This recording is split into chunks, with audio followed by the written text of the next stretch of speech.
अच्छा ठीक है ठीक है ठीक है ठीक है ठीक, एक सेकंड।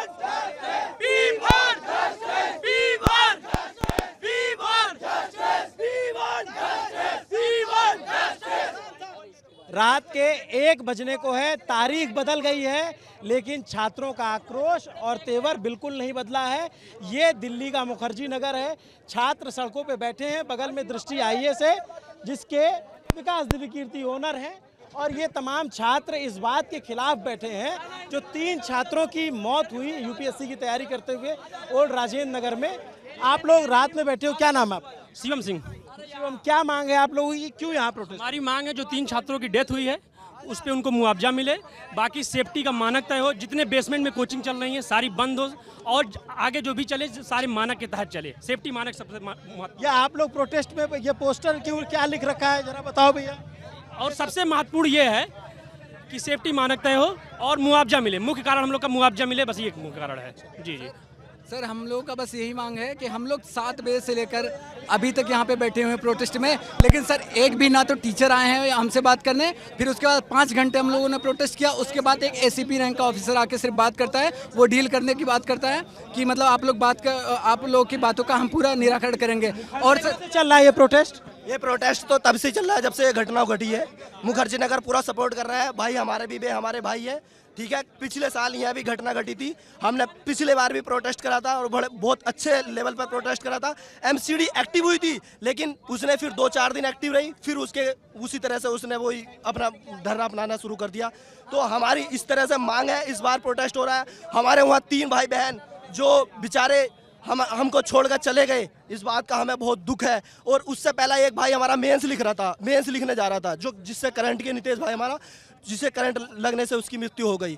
हमें इस बात का हाँ नीलेश नाम है, तो उसका बहुत दुख है। वो इस बार मेंस लिखने जा रहा था है। जिस तरह से यहाँ एमसीडी यहाँ सिर्फ चंद मिनटों के लिए, चंद दिनों के लिए एक्टिव होकर दिखाती है, जो अपना बहरूपिया दिखाती है, वो रूप अलग अलग दिखाती है कि अगर कोई घटना घटती है तो बहुत बड़ा अपने आप को अच्छा बन के दिखा देती है, एक्टिव बन के दिखा देती है, लेकिन 2-4 दिन बाद फिर वही अपना रूप। तमाम प्ले कार्ड्स जो है, ये छात्र जो है ये प्ले कार्ड्स लेकर सारे जिम्मेदार जो इस घटना के कारण है सब पे मुकदमा हो, एमसीडी पे भी मुकदमा हो, कोचिंग संचालक पे मुकदमा हो, लाइब्रेरी संचालक पे मुकदमा हो। ये तमाम स्टूडेंट हैं, ये प्ले कार्ड्स लेके खड़े हुए। हाँ बताइए, आपका क्या नाम? ये जो है ये होना नहीं चाहिए था, ये बहुत बड़ी लापरवाही है और स्टूडेंट्स के लिए ना बहुत बड़ा एक बहुत बड़ा घाव है जो कभी जल्दी से भरने वाला नहीं है। और आने वाले जो भविष्य में जो स्टूडेंट्स आएंगे जो रह रहे हैं उनके लिए तो कभी नहीं होने चाहिए। तो मतलब यही अपील है कि इस तरह का कुछ ना हो अब। और इतना मतलब लापरवाही है, खाना रहना सहना। नाम है आपका? बबीता। कहाँ से हैं बबीता? मेरठ, यूपी मेरठ से। आप प्रोटेस्ट में कब से हैं, क्या डिमांड्स हैं? डिमांड ये है कि हर एक स्टूडेंट सेफ रहे, अच्छे से स्टडी करे, अपने टारगेट को पूरा करे और किसी तरह की लापरवाही की वजह से वो ना जाए, मतलब उसकी जान। लोग यहाँ हिंदी मीडियम के हैं, हिंदी मीडियम के बच्चे ज़्यादा हैं। हाँ, क्या नाम है आपका? मेरा नाम शिवम सिंह राणा है, ये मेरा दोस्त कारण है जी। सबसे पहले हमारा प्रॉब्लम ये है कि मुखर्जी नगर के अंदर आने पर एमसीडी की जो लापरवाही है, इसको एमसीडी जिम्मेदार क्यों नहीं मानता है। एमसीडी की ओर से अभी तक हम इतने दिन से प्रोटेस्ट कर रहे हैं, वो अपनी जिम्मेदारी लेने को तैयार नहीं है। मैं दिल्ली प्रशासन से पूछना चाहता हूँ, इस चीज़ का जिम्मेदार कौन है? आप मुझे बताइए, इसका जिम्मेदार एमसीडी नहीं है। जब एमसीडी के निर्देश अनुसार बेसमेंट के अंदर क्लास लगना, लाइब्रेरी सब बंद है, फिर बेसमेंट के अंदर पानी कैसे आया? कि एक बार नहीं 1000 बार। दिल्ली के अंदर सबसे बड़ी कोचिंग दृष्टि को आज क्यों सील्ड किया गया? क्या पता नहीं था क्या एमसीडी को अंदर कि दृष्टि की कोचिंग आज से कई सालों के अंदर बेसमेंट में चल रही है, आज ही क्यों सील किया है? भी पढ़ते हो दृष्टि में? मैं दृष्टि में छात्र हूँ, पर उसमें हम लोग जब जाते हैं तो इतनी सारी छोटी छोटी सीढ़ियाँ हैं, इतनी पुरानी बिल्डिंग्स हैं। आप करंट की हालत देख लीजिए, हमारे नीलेश भाई को करंट की, आप तार को देखिए, स्पाइडरमैन करंट को देखिए आप। ये इधर देखेंगे आप, बिजली विभाग का जो काम आपको दिखेगा, ऐसे तारों का एक जमावड़ा है और रात में ये छात्र प्रोटेस्ट कर रहे हैं। तमाम स्टूडेंट्स हैं, पोस्टर्स लिए हुए टीचर्स के खिलाफ, जो टीचर्स इनको पढ़ाते हैं उनके नाम लिख करके जो है प्रोटेस्ट कर रहे हैं। हाँ बताइए आप अपनी बात। हमारे साथ एक भी टीचर नहीं आया। जब हम एडमिशन लेते हैं तो टीचर बोलते हैं बेटा हम तुम्हारी सेकंड फैमिली है। आज मैं उन टीचरों से पूछना चाहता हूँ, उन कोचिंग संस्थानों से पूछना चाहता हूँ, हमारी सेकंड फैमिली कहाँ है? हमारे पिताजी तो नहीं आएंगे जो हमारी फर्स्ट फैमिली है। ये लोग हमारी सेकंड फैमिली, हमारा दुख दर्द समझते तो यहाँ आइए। या हर बार आप जिस जगह पे खड़े हैं, भगवान करे अभी मैं कहता हूँ बारिश होने के बाद आप देखिए यहाँ 1.5 फुट पानी भर जाता है। हर बार यहाँ हमें स्विमिंग पूल का सामना करना पड़ता है। हम जबकि वजीराबाद से आते हैं तो हमें टेम्पू के 10 के 20 रुपए देने पड़ते हैं, क्योंकि पानी की वजह से हर चीज़ पे हम महंगाई, यहाँ का जो इकोनॉमी चला रहे हैं वो हम स्टूडेंट चला रहे हैं। किसी भी आप ब्रोकरेज पे जाइए, हम एक रूम लेंगे तो 10,000 रुपये रूम का, 5,000 रुपया ब्रोकरी, 5,000 महीने का उसका कमीशन। हम क्यों दें भाई? हम ये पूछना चाहते हैं हमारे छात्रों के साथ प्रशासन को नहीं दिखता है क्या? यहाँ होने वाले छोटे छोटे पीजी आप लकड़ी के पीजी बना के देते हो। एमसीडी कास होता है सिर्फ 3 दिन के। हमें इथिक्स पढ़ाई जाती है। आज उनसे टीचरों से पूछना चाहता हूँ जो पूरे देश में छाए जाते हैं, लोग उन्हें सुनना चाहते हैं, वो आज हमारे साथ आए और बताए। उनके लाखों फॉलोअर्स, उनका देश को भगवान की तरह पूजा जाता है यूपीएससी में। उन टीचरों को वो क्यों नहीं आते? आज हमें उनकी जरूरत है, हमारे साथ क्यों नहीं आते हैं सारे टीचर? मैं विकास दीपिका सर को टारगेट नहीं कर रहा, सारे टीचर हो जाए सर को। खान सर हो गए और मिश्रा सर हो गए। रुक जाओ, मिश्रा सर हो गए। सर अभिनव भैया, हमको आज हम सब लोगों को सबसे ज्यादा जरूरत अध्यापकों की है। अगर वो यहाँ आएंगे तो हमारे प्रोटेस्ट को संबल मिलेगा और ज्यादा हमको वो बल मिलेगा कि हम इस प्रोटेस्ट को और लड़ाई लड़ सके। लेकिन एक भी अध्यापक और एक भी डायरेक्टर हम लोगों के प्रोटेस्ट में नहीं आया है, जो कि हम सब मीडिया से बोल चुके हैं कि हम उम्मीद कर रहे हैं कोई ना कोई आए। जो भी पब्लिक रिप्रेजेंटेटिव हैं एमसीडी के या यहाँ के एमएलए, यहाँ के एमपी, उन लोगों की तरफ से कोई नहीं आया है। केवल पुलिस को भेजा जा रहा है, जो कि पुलिस से हमारा कोई मुद्दा ही नहीं है। हमारा मुद्दा तो भैया यहाँ के प्रशासन से है ना। हम प्रशासन से ये पूछेंगे कि जब पूरे भारत में बेसमेंट में कोई commercial activity, public gathering allow नहीं है, तो पिछले 10 साल लोगों ने पहले शिकायत की थी? कभी शिकायत की थी, बिल्कुल शिकायत हो चुका है। पिछली बार 1 साल पहले संस्कृति आईएएस में वहाँ सेफ्टी नॉर्म फॉलो नहीं किया गया था, वहाँ आग लगी थी। 1 महीना वो कोचिंग सील रही। उस अचानक क्या हुआ कि वो कोचिंग फिर से चलने लगी। आप जरा पूछिए, आपके माध्यम से मैं पूछना चाहता हूँ। हाँ आप बताओ, ये प्ले कार्ड्स ले रखे हैं, बताइए क्या बताऊं क्या? आप लोकतंत्र के चौथे स्तंभ हैं। हम आपके माध्यम से सभी जो जिम्मेदार लोग हैं, चाहे एमसीडी के अधिकारी, एमसीडी के रिप्रेजेंटेटिव, यहाँ का एमएलए, यहाँ का एमपी और यहाँ के कोचिंग के सभी टीचर डायरेक्टर, उनसे मैं अपील करता हूँ कि वो यहाँ आए। रात 1 बजे बिना खाए पिए हम यहाँ बैठे हुए हैं। हम लोगों को सुने, हमारी मांगे वो लिखित रूप में ले और हम लोग चले जाएंगे। सारे स्टूडेंट जो है यूपीएससी के स्टूडेंट जी, हम यहाँ पे आईएएस बनने आए हैं। हमें एथिक्स पढ़ाया जाता है, हमें ईमानदारी का पाठ पढ़ाया जाता है। लेकिन इस मुखर्जी नगर में हम सब दावे के साथ कह सकते हैं, इस क्षेत्र से भ्रष्ट जगह आपको पूरे देश में कहीं नहीं मिलेगी। यहाँ रहने, खाने, पढ़ने, हर चीज में भ्रष्टाचार है। तो यहाँ से निकलने वाला एक छात्र जो आईएएस बनेगा वो ईमानदार कैसे बनेगा? ये सिस्टम हमें बर्बाद कर रहा है। ये इन लोगों की मिली हुई है, ये देश को बर्बाद कर रहे हैं। ये सिर्फ हमारी जिंदगी नहीं, पूरे देश के साथ खेल रहे हैं। अभी हम सब भाई खड़े हैं यहाँ पे। इनमें से कोई ऐसा भी भाई होगा जो अपनी माता के गहने गिरवी रख के यहाँ दिल्ली पढ़ने आया होगा। कोई ऐसा भाई होगा जिसकी खेती मकान गिरवी रखे होंगे, वो यहाँ आए हैं। लेकिन उनको कोई इंसाफ नहीं इस चीज का। दिल्ली, ये जो मुखर्जी नगर है, ये तो मुख्य इलाका है दिल्ली का, राजधानी का। अब जब आप कहाँ से हो? जी मैं चंबल से। सारे देश से लड़के यहाँ आते हैं पढ़ने के लिए, दूर दूर से, और इनकी मजबूरी के टीचर सिर्फ हवाबाजी करने में, यूट्यूब पे हवाबाजी करने में और पैसा कमाने में लगे हैं। उन्हें छात्रों से कोई मतलब ही नहीं है, बिल्कुल भी। आप लोग मिले अपने टीचर से? बिल्कुल मिलते हैं, लेकिन वो मिलते हैं जो भी बड़े टीचर हैं। क्या नाम है? सबसे पहले तो सबसे आग्रह है, आप लोग शांति से बैठिए और अब प्रमुख मुद्दों पे आते हैं। ये वही मीडिया है जो दिन रात रील चला चला के आज उनको हाइप किया है। अगर इनसे नहीं डायरेक्ट बात होगा तो किनसे होगा? हम तभी से वेट कर रहे थे लल्लन टाइम मीडिया आने का, और अभी का प्रॉपर जो मुद्दा है, ये अगर वहां तक आवाज पहुंचाना है तो इनसे बात करनी होगी और जेन्युइनली बात करनी होगी। बिल्कुल आपकी बात सुनने आए हैं हम। रात के 1 बजे हम आपकी बात सुनने ही आए। स्टूडेंट हमारा कोर है, हम स्टूडेंट की सुनते हैं हमेशा, चाहे जहाँ। बताइए। अगर आपके पास टाइम, आप बैठिए भैया, लंबी बात चलेगी भैया, आपसे लंबी बात चलेगी। आराम से बताइए, क्या नाम है आपका? सबसे पहले सर, पहली चीज मुझे, इसलिए मैं नाम बता रहा हूँ क्योंकि मुझे नाम बताने में कोई परेशानी नहीं है। मेरा नाम सर करण कुमार है और मैं बिहार से बिलोंग करता हूँ, कटिहार से। दूसरी बात, यहाँ पे कोई भी इंडिविजुअल नहीं है भैया, हर कोई अपना अपना मुद्दा लिया, हर कोई परेशान है, त्रस्त है यहाँ के प्रशासन से, इसलिए आज हम लोग यहाँ बैठे हुए हैं। दूसरी चीज, जो भी हाल फिलहाल में घटनाएं घटी, चाहे वो नीलेश भाई के साथ घटे या श्रेया बहन के साथ घटे, जिनके भी साथ घटे, वो घटनाएं हुई, उनका प्रॉपर सुपरविजन होना चाहिए और जो भी तथ्य निकलकर बाहर आते हैं वो मीडिया में ऑन मीडिया रिलीज किया जाना चाहिए। ये पहला पहलू है हम लोग का। दूसरा पॉइंट, जो घटनाएं घट चुकी उस पे हम लोग बहुत ज्यादा कुछ कर नहीं सकते, उनको ज्यादा से ज्यादा जस्टिस दिला सकते हैं, लेकिन ये घटनाएं बार बार जो हो रही है वो रिपीट ना हो। मुख्य मुद्दा हमारा ये है कि हम उसको रोकना चाहते हैं, इसलिए हम आज यहाँ भैया पिछले 6 बजे से लेके अभी 1 बज रहा है, 7 घंटे से बैठे हुए हैं बिना खाए पिए। पानी कोई लाता है भैया, सीरियसली पानी पिए हैं, कोई लाता है देता है, पानी पी लेते हैं, क्योंकि भैया गर्मी हालात पूरा है। कपड़ों के हाल देख लीजिए भैया। मुद्दा क्या है, चलिए ये सब भी अलग चीजें हैं। मुद्दा क्या है भैया, आज से ये परेशानी तो नहीं है, कुछ बेसिक प्रॉब्लम्स है हमारी यहाँ पे जो हर स्टूडेंट फेस कर रहा है। सबसे पहला चीज ये भैया, अगर आपने मार्वल की मूवी देखी होगी बचपन में, हमको लगता है ऑलमोस्ट देखी होगी। ये भैया थोड़ा साइड होइएगा आप लोग। ये सर हमें सबसे पहले प्रशासन से ये कहना है कि कब स्पाइडरमैन आता है और ये जाल छोड़ के जाता है, पहले इसका निराकरण हो। हर मोहल्ले में घूमिए भैया, स्पाइडरमैन का जाल फैला हुआ है, आपको अगर टाइम हो तो घूम के देख लीजिएगा। और इसी जाल का नतीजा था नीलेश की जान जाना। मौत नहीं भैया, मौत नहीं थी, हत्या थी, वो हत्या थी। आज भी जो हुआ ना भैया वो हत्या है, सुनिश्चित सुनियोजित हत्या है, वो प्री प्लान्ड है। क्यों ये क्यों बोल रहे हैं हम?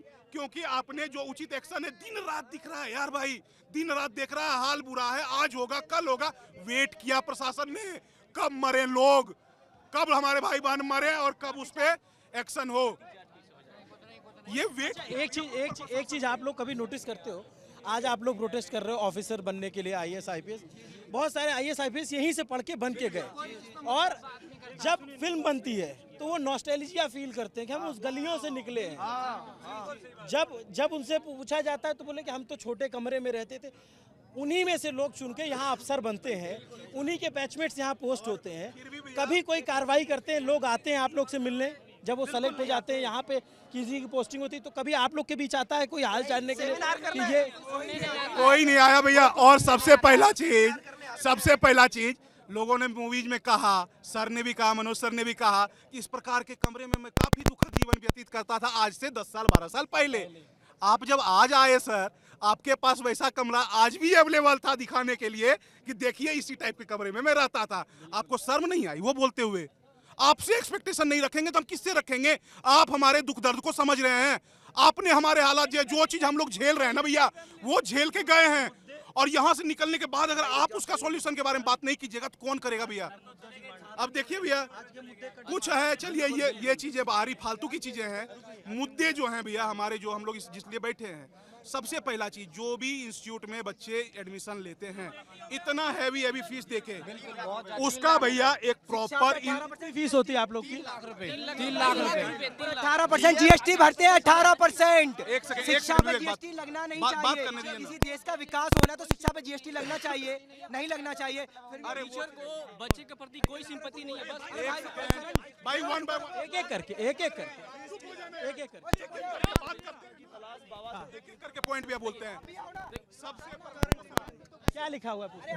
गुमशुदा की तलाश, बाबा दिव्य कीर्ति और बाबा अवध ओझा गायब है। 3 लाख फीस है, सुरक्षा की कोई गारंटी नहीं है, एमसीडी गायब है। और मैं सिर्फ देखिए 2-3 मांगे हैं हमारी। सबसे पहले तो जिनके साथ ये देखिए इधर उधर की बातें बहुत हुई। आज की जो घटना है, जिस मांग के लिए हम लोग सुनियोजित तरीके से यहाँ नहीं बैठे हैं, हमारी कुछ मांगे हैं। हम चाहते हैं कि हमारी मांगे आपके माध्यम से सरकार तक पहुँचे। बिल्कुल, हम इसीलिए रात के 1 बजे मैं आप लोग के बीच आया हूँ, इसीलिए कि आपकी बात सरकार तक पहुँचाई जाए। देखिए, छात्रों की सबसे विश्वासी टेलीविजन चैनल कोई है तो ललन टप है। हम लोग कब से आपका वेट कर रहे थे। हमें पता है कि हमारे मुद्दे आपके माध्यम से ही सरकार तक पहुँच पाएगी। हमारी 2-3 मांगे हैं, 3 मांगे हैं। पहली, जिस परिवार के साथ ये घटना घटी है, जिस हमारे भाई बहनों के साथ ये घटना घटी है, सबसे पहले उनके परिवार को तत्काल प्रभाव से सरकार की तरफ से मुआवजा मिलनी चाहिए। दूसरी ऐसी मुद्दे आए दिन इस क्षेत्र में घटना घट रही हैं, चाहे बिजली की समस्या हो, चाहे वो छत से आगजनी की समस्या हो, ये वाली घटना हो। तो ये एमसीडी की नेग्लिजेंसी है। एमसीडी को प्रॉपर गाइडलाइन जारी करने की आवश्यकता है। साथ ही एक कमेटी की गठन होनी चाहिए। उस कमेटी में छात्रों के साथ साथ शिक्षकों के साथ साथ यहाँ के अधिकारी हो, और उसके जो रिपोर्ट है वो पब्लिक डोमेन में मीडिया के माध्यम से प्रेस कॉन्फ्रेंस कर तक हम तक पहुँचानी चाहिए कि क्या रिपोर्ट जो है वो सबमिट हुई और उस पर क्या कार्रवाई हुई। चूँकि हमें गुमराह पिछले 3 घंटे से किए जा रहे हैं। तमाम अधिकारी आ रहे हैं, तमाम आला कमान आ रहे हैं, और अभी तक इस मुद्दे को लेकर किसी ने तरीके से बात नहीं कर पाई जिसके माध्यम से हम लोग अपनी बातों को पहुंचा सके। तो हम चाहते हैं कि हमारी इन तीनों मुद्दों को आप सरकार तक और अधिकारियों तक पहुंचाएं।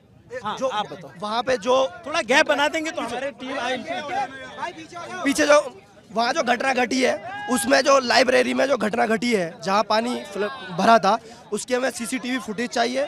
वो अधिकारियों से भी मांग है, वो एमसीडी से भी मांग है, वो कोचिंग सेंटर से भी, और हमें एमसीडी कमिश्नर का इस्तीफा चाहिए। एमसीडी बिल्कुल दिखाई नहीं दे रही है, गायब है। हमसे बात करने कोई नहीं आया एमसीडी से, और पिछले साल भी हमने मुद्दा उठाया था, तब भी कोई नहीं आया बात करने। तब भी ये हमें सब जितने भी नॉर्म्स हैं, किसी ने कोई अभी तक एक्शन नहीं लिया। यहाँ हमें इस चीज़ एमसीडी के लिए एमसीडी हमसे बात करना है, हमें उनका एमसीडी एक पक्ष आपका एमसीडी पे, आप क्या कह रहे हो? क्या नाम है? सारी कोचिंग्स हैं, इंस्टीट्यूट्स हैं, लाइब्रेरी हैं, ये हमारे साथ बच्चों के साथ इतने अमानवीय व्यवहार करते हैं।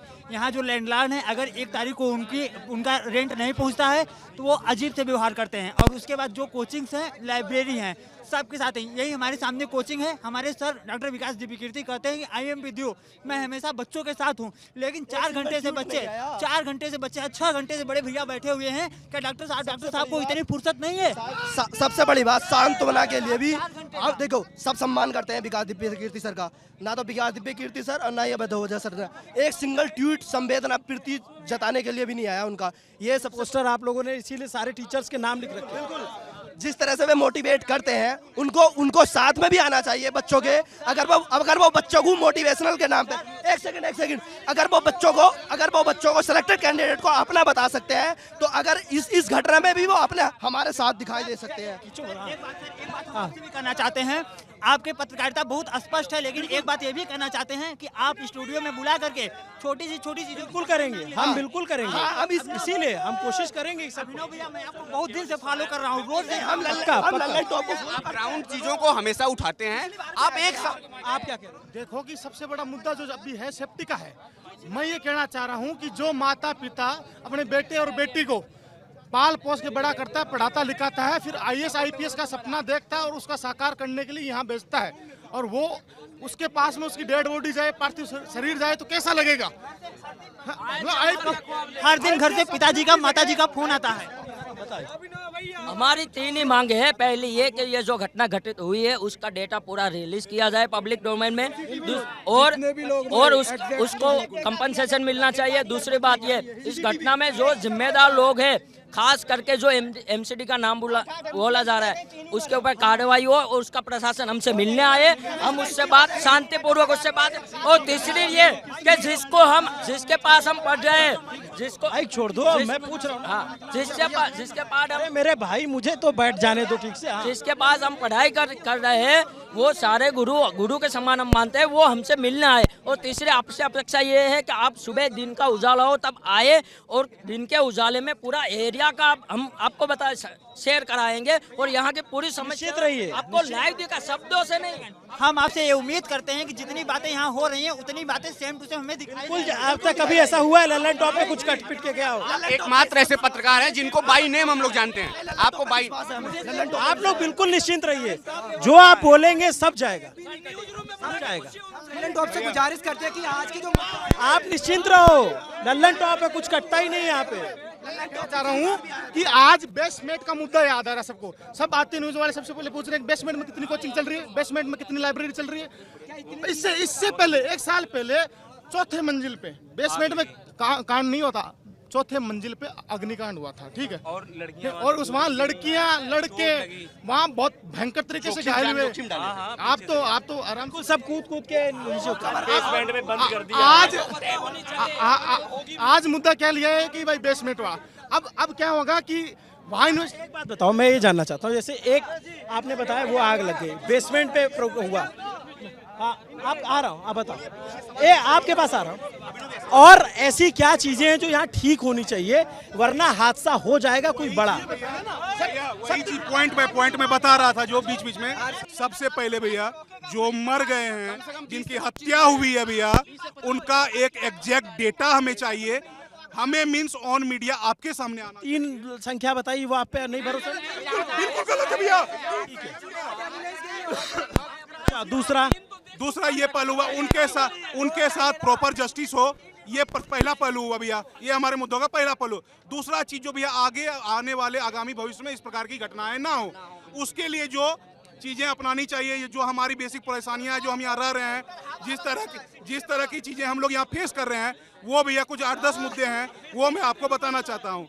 सबसे पहली चीजें, एमसीडी भैया आप यहाँ बैठे हैं ना, आज से 2 दिन तक भगवान करे भैया बारिश हो जाए, अभी मजा आ जाए, यहाँ तक पानी आने वाला है, एकदम यहाँ तक पानी आता है भैया, ये लेवल रहता है।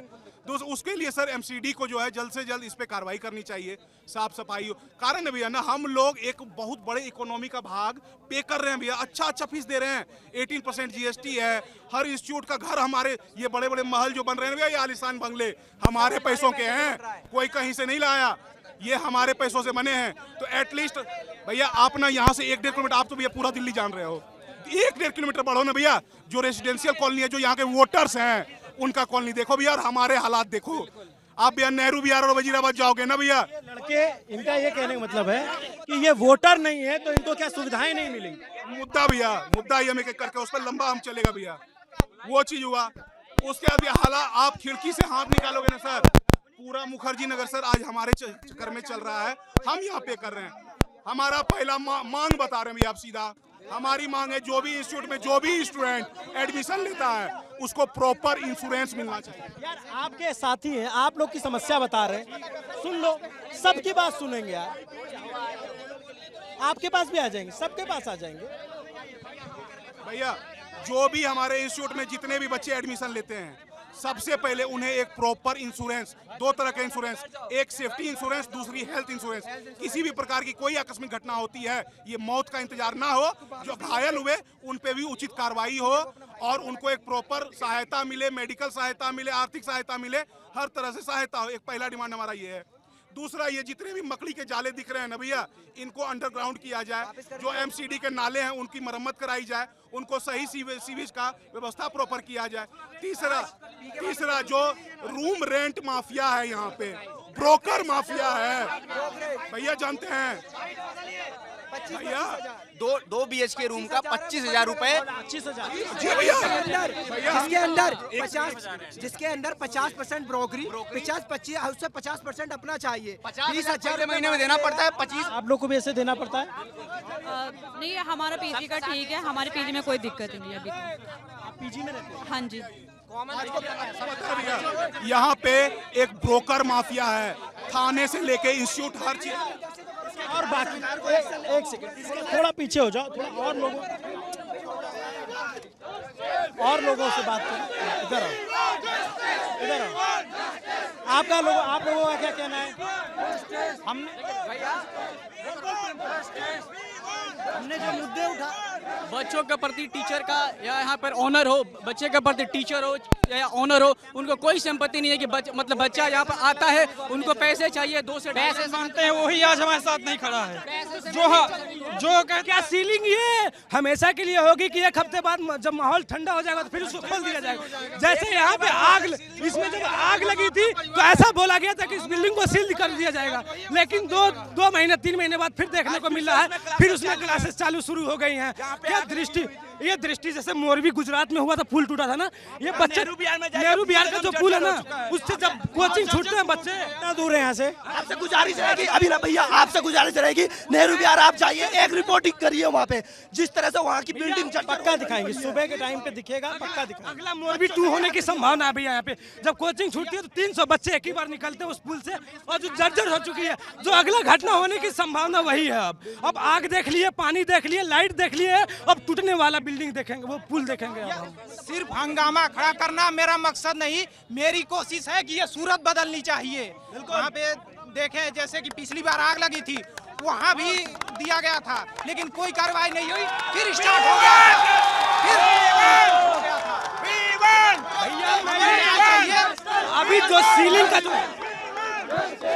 छात्रों का गुस्सा है, क्योंकि ये सिस्टम के खिलाफ गुस्सा है इनका, उस सिस्टम के साथ जिसमें ये आते हैं पढ़ने कुछ बनने के लिए, और इनका शोषण एक नेक्सस बना के किया जाता है।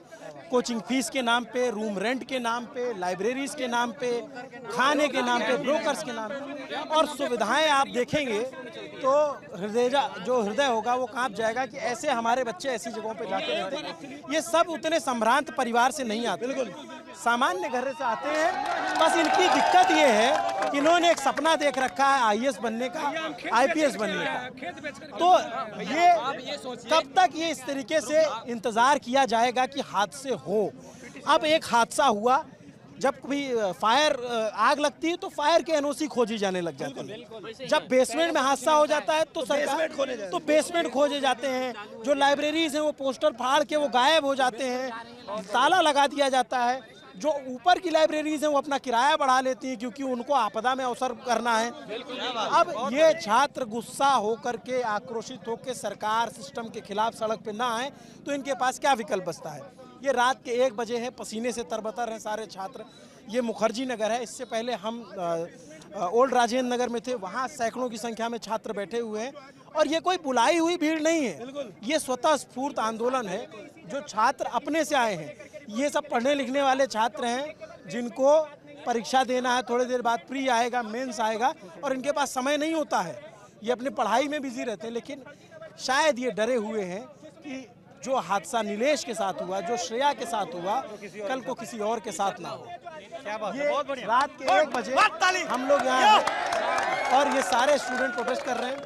पीछे ये कोचिंग है दृष्टि आईएएस, ऐसे आसपास और भी तमाम कोचिंग संस्थान हैं, और इन संस्थानों के टीचर्स से भी नाराजगी है लोगों में, क्योंकि ये अपने टीचर से ये उम्मीद करते हैं ये हमारे टीचर एथिक्स पढ़ाते हैं, लेकिन हमारा मैं वही कह रहा हूँ कि जो टीचर इनको पढ़ाते हैं उनसे इनकी उम्मीदें हैं कि अगर हमारे साथ कुछ हुआ है तो हमारे लिए हमारे टीचर खड़े हों। लेकिन जब टीचर साथ नहीं आता है तो जो बच्चे उनको अपना हीरो मानते हैं, जो बच्चे दिन रात उनके वीडियो शेयर करते हैं, वही बच्चे इस तरीके की पोस्टर लेकर सड़कों पे होते हैं और सवाल पूछते हैं कि आप अपने कमरे से बाहर निकल के हमारे लिए क्यों नहीं खड़े हुए। ये सवाल हम उनसे पूछेंगे और ज़रूर पूछेंगे, हम उन तक पहुँचेंगे, उन तक इनके सवाल ज़रूर पहुंचाएंगे। नमस्ते, मेरा नाम अभिनव पांडे है, मेरे साथ कैमरे के पीछे मेरे साथी हनी है। रात के 1 बज रहे हैं, जो भी होगा वो सब कुछ हम आप तक पहुंचाएंगे। देखते रहिए दी ललन टॉप। शुक्रिया।